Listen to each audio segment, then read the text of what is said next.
Welcome back to my YouTube channel. Make sure to like and subscribe to the channel for more interesting stories like these. Now, let's get into today's story video. Leaving him was the biggest mistake of my life. Preface. All of the names mentioned in this article have been changed. The grass isn't always greener on the other side of the fence. Sometimes the green you see is sewage clogging up in the distance. Dave, my ex-husband, and I met in college 6 years ago. We were both 22 at the time, and to say the sparks flew right away would be an understatement. He asked me to marry him after just 2 years of dating, and I said yes. Dave is a brilliant, hilarious, and very creative individual. He majored in digital animation and hoped to be the digital Walt Disney, as he put it. He had a knack of articulating the worlds he built and the people in his head in such depth that you couldn't help but be amazed. He was determined to find a job in his field once we finished, but getting into show business, much alone animation, is difficult. We'd find out soon enough in our marriage. We relocated from our native state of Washington to California in order to be closer to Hollywood. He pursued odd jobs and freelance animation projects to try to get his foot in the door with any of the large animation companies, while I studied teaching and became a school teacher. For the first couple of years, I accepted that this was the way to come into the business. My optimism eventually gave way to despair. Los Angeles isn't inexpensive, and living on a teacher's income and the few assignments he'd receive wasn't going to be sustainable in the long run. I was becoming annoyed with his lack of development. My frustration quickly turned to resentment, which permeated every part of our marriage. This went on for 3 years. Nothing occurred just as it seemed that he could get his big break. Nonetheless, he had pleaded with me that he had to keep to his plan, that his efforts will be rewarded. With all of the expenses we were barely keeping up with, I could see it. Our relationship began to deteriorate throughout this period, and by fall off, I mean tumble off the edge of a deep pit. Dave's dream was turning into my nightmare, and I couldn't bear being near him at times. Every waking minute, he'd be working on his dumb projects, as I call them. Yes, we went on dates. We made buddies with whom we would hang with. But Dave's inability to begin a career in animation was weighing heavily on me. I resolved to work off my frustrations in the gym, and I did so. When I wasn't working, I went to the gym on a regular basis from 2018 to 2019. It was there that I met Kevin. Kevin is a native of Los Angeles. Through and through, he's a collie boy. I wasn't in terrible condition when I began, which is why I believed Kevin was interested in me. It began with some casual conversation, as it usually does. His attention got more intense as I made headway in my gains. I was aware of what he was up to, but I did nothing to prevent it from occurring. I was so unsatisfied with Dave's life that I welcomed Kevin's attention. Dave took note of how my body was changing and was grateful for it, but I'd stopped returning that love. I began to look at him with contempt, and in retrospect, I realized he didn't deserve it. I withheld love and closeness from him, which was a nasty, filthy thing to do to him. It would not, however, be the last. Things between Kevin and I improved as the months passed.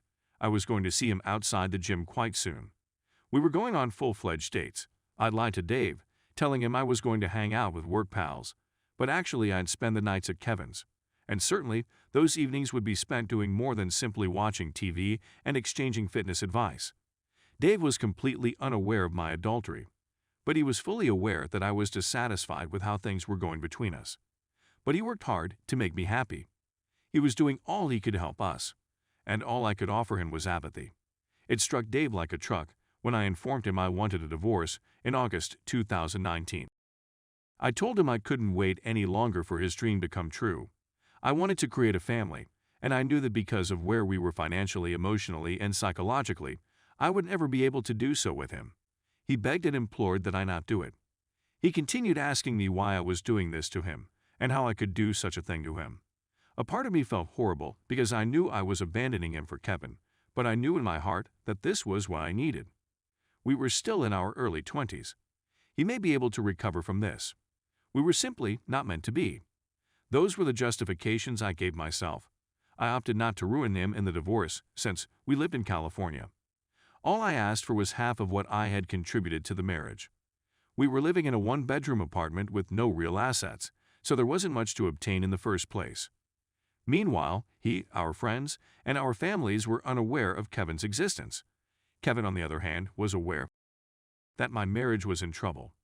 He was the one who persuaded me to abandon Dave for him. By November 2019, I had divorced Dave and was gradually transitioning to a full-time relationship with Kevin.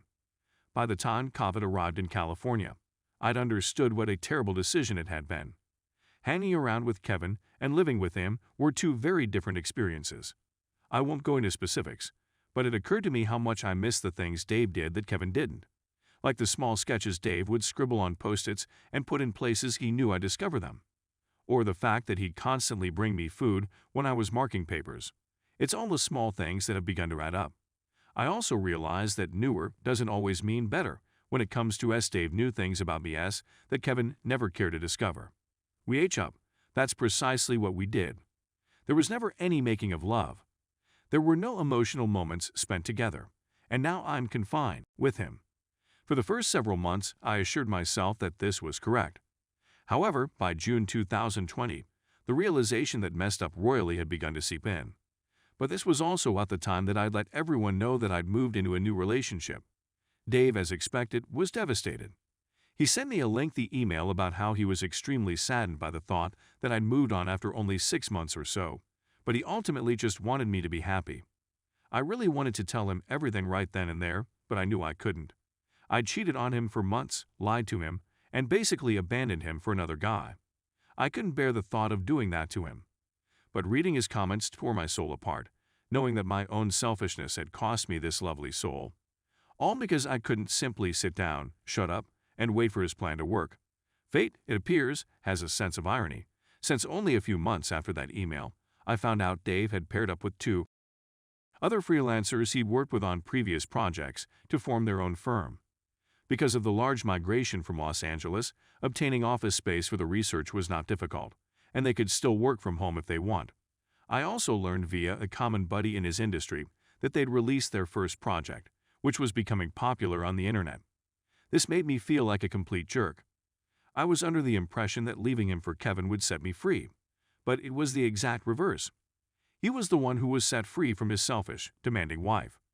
Kevin and I divorced nearly a year to the day after I informed Dave I wanted a divorce, in August 2020.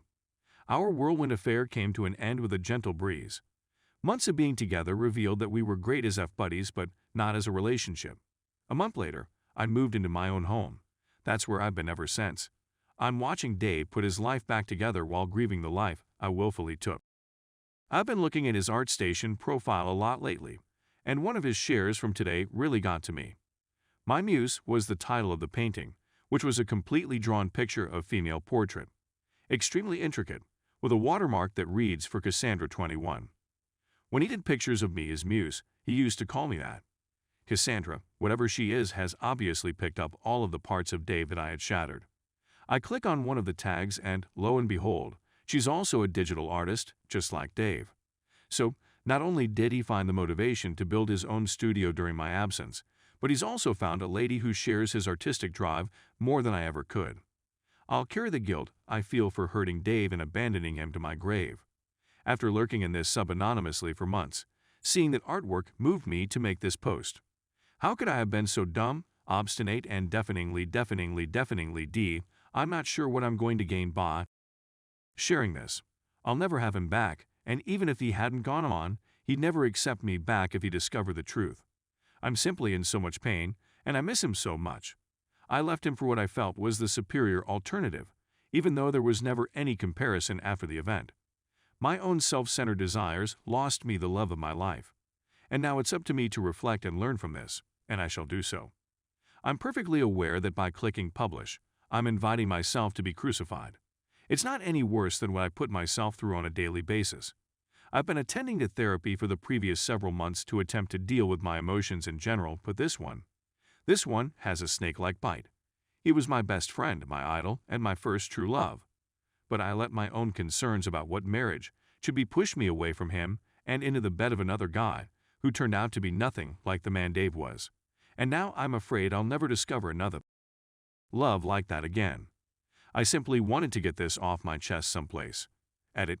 To anybody who has questioned or mentioned it in comments, even some that have since been deleted, I have no intention of winning him back or even connecting with him.